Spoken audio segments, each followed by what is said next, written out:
Es importante dejar claro lo que no es la Navidad.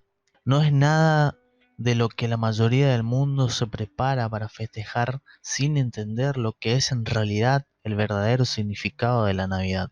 Por ejemplo, nada tiene que ver con el personaje famoso de Papá Noel. Tal personaje no existe en la Biblia, es solo un personaje de invento pagano y supersticioso. En esta temporada las personas no necesitan de un Papá Noel de colores, sino a Jesucristo el Salvador. ¿Qué es la Navidad? La Navidad es sencilla de entender, ya que tiene que ver simplemente con el nacimiento virginal del Señor Jesús. Para los cristianos, la Navidad es más que el nacimiento de Jesús, porque no solo que nació, sino que murió para el perdón de nuestros pecados, 1 Corintios 15:3, resucitó, Hechos 5:30, y hoy está a la diestra de Dios, Marcos 16:19, Colosenses 3:1, y pronto volverá, Hechos 1:11. Algunas personas ven la Navidad como un punto esencial, algunos como mitología, pero cualquier detalle en la historia de la Navidad no es más importante que el nacimiento de Jesús. Ocurrió exactamente como dice la palabra de Dios. Si no es así, la Navidad no tiene ningún sentido. Es increíble que haya inclusive cristianos perdiendo tiempo, haciendo problemas por cosas externas, como días y fechas. En lugar de eso deberían enseñar lo que la Biblia tiene que decir acerca de la Navidad. Gracias a Dios que hay cristianos maduros que pueden entender el verdadero significado de la Navidad. Y a pesar de que no tenemos una fecha exacta del nacimiento de Jesús, es un privilegio para el creyente entender el verdadero significado y predicarlo. No tenemos que ser como Herodes, el hombre que se perdió la Navidad. En Mateo 2 nos encontramos con un hombre que se perdió la Navidad. Herodes era un rey de la tierra que fingió un deseo de adorar a Jesucristo, pero él tenía miedo porque había nacido aquel al que después lo llamarían el rey de los judíos. Oyendo esto, el rey Herodes se turbó y toda Jerusalén con él. Leemos en Mateo 2, versículos 1 al 3 y 7 al 8. La palabra griega en el versículo 3 es traducida como con problemas, significa ser agitado o despertó. Lleva la idea del pánico total. Herodes entró en pánico. ¿Por qué? Porque tenía miedo de Jesús, miedo de otro rey. ¿Quién fue Herodes? Julio César nombró al padre de Herodes, Antípater, para ser procurador o gobernador de Judea bajo la ocupación romana. Antípatro luego se las arregló para tener a su hijo Herodes, prefecto de Galilea. En esa oficina Herodes tuvo éxito en sofocar las bandas de guerrilleros judíos que continuaron luchando contra sus gobernantes extranjeros. Después de huir a Egipto, con los partos invadieron Palestina. Herodes entonces fue a Roma y en el año 40 fue declarado por Octavio y Antonio, con la concurrencia del Senado romano, para ser el rey de los judíos. Invadió Palestina en el año siguiente y después de varios años de lucha expulsó a los partos y estableció su reino. En un acto de barbarie se superó en crueldad Herodes, en su masacre de todos los niños que habían en Belén y en todos sus alrededores a partir de 2 años para abajo, Mateo 2:16. Por esa acción esperaba matar a cualquier amenaza a su trono de aquel que los magos dijeron que nació. El propósito de Satanás en Herodes es claro. Entonces, ¿por qué Herodes quiere que tú también te pierdas la Navidad? Quizás sea el temor celoso, y esto quiere decir que hay más Herodes en este mundo. Podríamos comenzar por el periódico de todos los días. Las personas son depravadas. Hay Herodes en todas las sociedades. Hay una gran lección para toda la humanidad. Muchas personas se pierden Navidad a causa de la misma clase de miedo de Herodes. Miedo de que alguien tome su trono orgulloso. Hoy en día la gente tiene miedo de renunciar a sus propios planes, prioridades, valores y la moral. Ellos no quieren venir a Cristo porque Cristo le dará calambre a su estilo de vida. Cristo reclamará en sus vidas. Eso significa que tendrán que modificar su forma de vivir. Los medios de comunicación le dicen a la gente que hagan su propia vida, dominar su propio destino y trazar su propio destino. El mundo está lleno de reyes que no se arrodillará delante de Jesucristo y se perderán la Navidad como Herodes. ¿Qué hay de usted? ¿Ha dicho que no a Jesucristo porque tiene miedo de la reclamación que pondrá sobre usted? ¿Quieres ser el amo y señor de tu vida? ¿Rey de tu pequeño reino? Eso es trágico. El reino del Señor Jesucristo es mucho más glorioso. Cuando llega la Navidad, a todos les encanta la idea de un bebé en el pesebre. La historia es preciosa, y los pañales, y los animales dando vueltas, y los pastores que vinieron a ver al niñito Jesús. Todo muy lindo, pero no todo es muy lindo. ¿Dónde podemos ver esa gloria y supremacia? ¿Está en la cruz? El nombre de Dios colgado de ese madero era perfecto en todos los sentidos, pero absorbía toda la ira de Dios por el pecado. Separado de su Padre eterno por horas que eran agonizantes, era el siervo sufriente, sangrando, herido y humilde, despreciado y rechazado. Estaba colgado allí, pero ya no está allí. Miramos a Jesús cuando queremos alabar o buscar consuelo, y a menudo pensamos en la cruz. La cruz es el símbolo de la muerte, la nueva vida, la eternidad. Respetamos la cruz como el método de ejecución de lo que Jesús sufrió por nosotros en obediencia al Padre. La cruz lo es todo para nosotros, pero no lo es todo, porque Jesús se levantó. Jesús ya no está en ese madero. Entonces el sangriento e irreconocible hombre carnal no está en la cruz, ya no está en la cruz, está en el cielo, vestido majestuosamente a la diestra del Padre, ministrando como el Rey del universo, como leemos en Apocalipsis 1, versos 12 al 16. No deje al bebé en el pesebre ni al hombre en la cruz. Cuando pienses en Jesús diariamente, recuérdalo como está ahora, como es ahora, a la diestra del Dios Padre. La mayoría de los cristianos que entienden la época, específicamente de la Navidad, promueven la verdad y la belleza de la historia de la Navidad, del verdadero significado de la Navidad. Sin embargo, hay una parte de la historia de Navidad que es oscura, malvada, y que a menudo se pasa por alto. Y tiene que ver con que tenemos que reflexionar sobre María y el bebé, porque esto tiene que ver con la masacre de los inocentes. Recuerde en Mateo 2, versículo 16 al 18, lo que hizo Herodes. Los magos del este habían venido a Jerusalén preguntando a Herodes sobre la ubicación del niño nacido, rey de los judíos. El rey Herodes estaba extremadamente preocupado por esta noticia y reunió a todos sus sabios para buscar las escrituras y confirmarle los hechos del asunto. Leemos eso en Mateo, capítulo 2, versos 3 y 4. Herodes estableció un estatuto plan para atrapar al bebé y a los sabios, pero en un sueño se le advirtió a los magos que no regresaran cerca de Herodes, por lo que abandonaron el área por otro camino. Cuando Herodes se dio cuenta de esto, se enfureció. Algunas traducciones dicen furioso.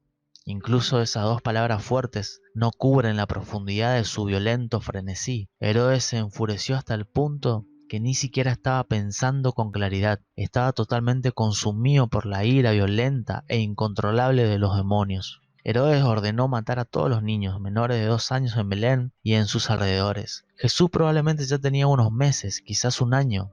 Pero ¿te imaginas la malvada depravación en un hombre que llegaría al punto de matar bebés inocentes solo para proteger su posición? ¿Te imaginas ser un soldado romano despertando un día y tu comandante de la región te dice que vayas a asesinar a esos niñitos? ¿Te imaginas una madre en su casa cocinando un día y de repente un soldado irrumpe y lanza al bebé frente a ti sin razón? Todo esto tiene que ver con lo que Satanás estaba haciendo en el rey Herodes. Los gritos de las madres deben haber sido penetrantes y fuertes, elevándose al cielo como un manto de dolor insoportable. Cuando Jesús entró al mundo, había alegría, también hubo pena. Su encarnación fue el comienzo de las penas. Jesús es la línea divisoria entre el bien y el mal, la santidad y el mal, la humildad y el orgullo, la gracia y la desgracia. Él siempre ha provocado alegría, adoración, gratitud en aquellos que lo aman. Siempre ha provocado odio, maldad y asco en quienes lo odian.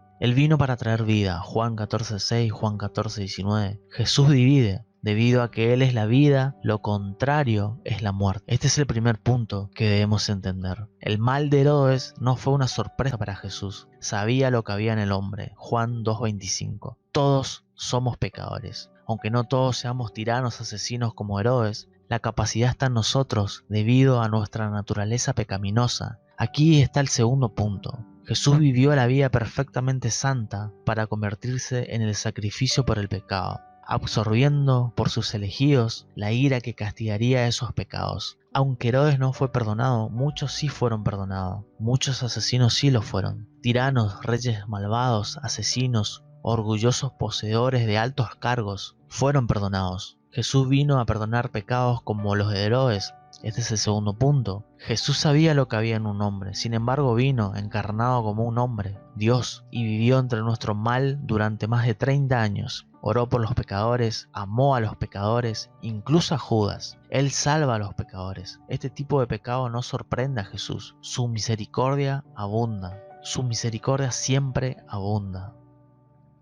Normalmente nos enfocamos en María, la Virgen que concibió, el anuncio de Gabriel, la proclamación de los ángeles, los pastores, los sabios, incluso la estrella y el pesebre. Pero de José no se menciona mucho. José era el padre adoptivo de Jesús. Sabemos que el padre de José se llamaba Jacob y que José era de la línea davídica, como leemos en Mateo 1:16. Sabemos que José era de Nazaret, Lucas 2, versículo 4. Por Mateo capítulo 1, versículo 19 también sabemos que él era un hombre justo. Sabemos que era carpintero, Mateo 13:55. Eso es todo lo que sabemos. José no se menciona nuevamente después de que Jesús cumplió 12 años y que luego apareció en el templo. Probablemente estaba muerto cuando Jesús fue crucificado, porque Jesús le encargó a Juan el cuidado de María. Si José hubiera estado vivo, Jesús no habría necesitado hacer eso. En Mateo 1:20, un ángel había venido a José en un sueño y había confirmado que el niño dentro de María sería concebido por el Espíritu Santo. José sabía esa verdad, pero ¿cómo puede la mente de un hombre entender eso en profundidad? Quizás esté pensando en la revelación de que el Salvador finalmente ha llegado a los hombres, pero como un bebé. Quizás esté pensando en la grave responsabilidad de criar al Hijo de Dios. Quizás, no lo sabemos. Es un momento interesante, la de José. Los ángeles son fascinantes. A menudo se los representa erróneamente como bebés, como regordetes que vuelan con arpas. Pero no es así, no son así. Son seres poderosos creados que habitan en varias dimensiones, ven el rostro de Dios y promulgan sus santos estatutos, traen mensajes, ejecutan juicios, defienden el reino, consuelan a los creyentes, alaban su nombre, se regocijan por los pecadores salvos y mucho más. Son el ejército invisible de Dios. Millones de ángeles existen y se despliegan cada minuto. Son aceite en la santa maquinaria de la providencia de Dios. Como con la mayoría de los ejércitos, la horda de ángeles parece haber sido dividida por rangos. Se llaman tronos, dominios, principados, poderes y también autoridades. Hay ángeles, serafines, querubines, arcángeles, como leemos en Judas, capítulo 1, verso 9. Miguel se llama uno de los principales príncipes en Daniel 10:13. Hay 273 referencias en las escrituras sobre los ángeles, y dado que hay tantas referencias, es una pena que la mayoría de la gente no las estudie o sepa mucho más sobre ellos. De hecho, podemos saber mucho dadas las numerosas referencias que encontramos en las escrituras. Por ejemplo, ¿quién es Gabriel? Sabemos que es un ángel. Se le llama así en Lucas 1. Cuando se le apareció a María, ella estaba muy confundida acerca de la forma de su saludo. Gabriel le dijo que no temiera, que no tenga miedo. Lo mismo cuando Gabriel visitó a Zacarías, el sacerdote, le dijo no temas. Y esta es una declaración común de los ángeles que vinieron a la tierra. Eso es porque son terriblemente santos. Sabemos, por ejemplo, que Gabriel fue enviado por Dios. Los ángeles se presentan en su presencia, presentándose, como leemos en Job 1:6, en Lucas 1:19, tal vez como con la mayoría de los ejércitos, esperando órdenes. Cuando Dios tiene una tarea que hacer, Él envía. Apocalipsis 22, versículo 6. Gabriel, en particular, parece ser desplegado como mensajero. Visitó a Daniel varias veces, así como a Zacarías, el sacerdote, y a María.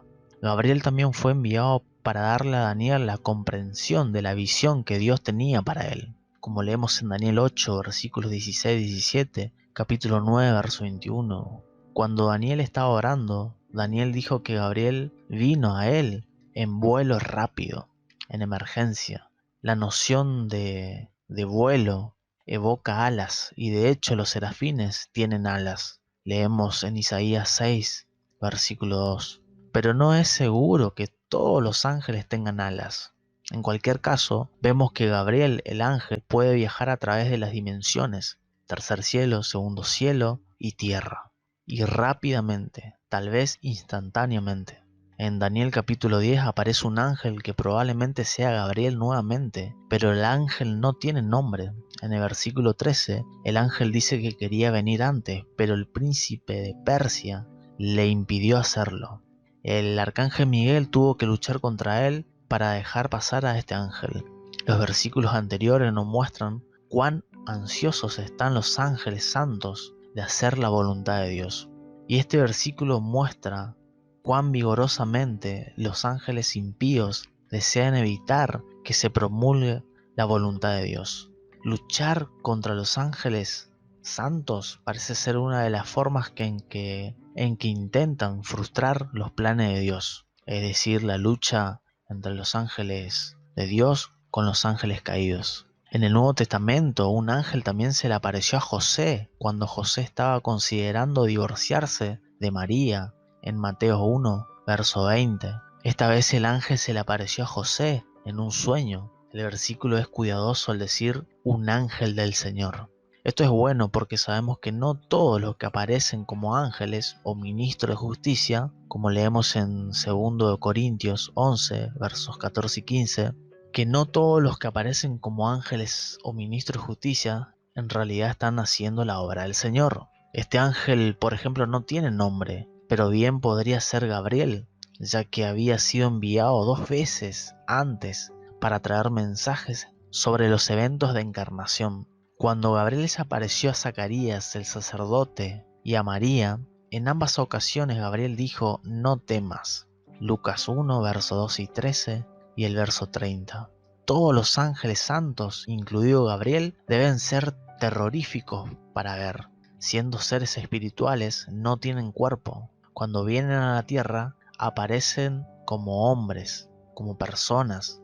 Aunque Gabriel llevaba un traje humano, por así decirlo, aparentemente uno puede detectar de inmediato que no son meros hombres. Daniel 8:15, Daniel 10:16, Daniel 10:18 dice que Gabriel tenía la apariencia de un hombre, o tenía la semejanza de un hombre. Los ángeles tienen poderes. Cuando Zacarías, el sacerdote, dudó de la profecía de Gabriel, Gabriel golpeó a Zacarías en silencio. En Génesis 19:11, los ángeles golpearon a la multitud de personas homosexuales en la puerta de Lot, lo lastimaron con ceguera. Los ángeles santos, incluido Gabriel, son seres santos poderosos que pueden viajar del cielo a la tierra en un instante y hacen la voluntad de Dios e incluso se visten como humanos. Esto puede parecer hasta aterrador. Hablan palabras de consuelos y traen mensajes e interpretaciones de lo que está sucediendo en el plan de Dios. Son enviados por Dios y no operan solos. Aunque tienen personalidades y voluntades individuales, los veremos algún día. Será un gran día cuando todo se revele y lo veamos tal cual son. Nuestros ayudantes invisibles en el majestuoso y masivo ejército de Dios. Y Gabriel es parte de ese ejército, un soldado integral que lleva el mensaje, el mejor mensaje de esperanza del mundo, a una niña en una noche hace mucho tiempo. A la Virgen María, en el 6º mes, el ángel Gabriel fue enviado por Dios a una ciudad de Galilea llamada Nazaret, a una virgen desposada con un hombre que se llamaba José, de la casa de David, y la virgen se llamaba María. Y él se acercó a ella y le dijo: saludos, oh favorecida, el Señor está contigo. Pero ella estaba muy preocupada por el dicho y trató de discernir qué tipo de saludo podría ser. Y el ángel le dijo: no temas, María, porque has encontrado el favor de Dios, y he aquí, concebirás en tu vientre y darás a luz un hijo, y llamarás su nombre Jesús. Será grandioso y será llamado el Hijo del Altísimo. y el Señor Dios le dará el trono de su padre David, y reinará sobre la casa de Jacob para siempre, y su reino no tendrá fin. Lucas capítulo 1, versos 26 al 33.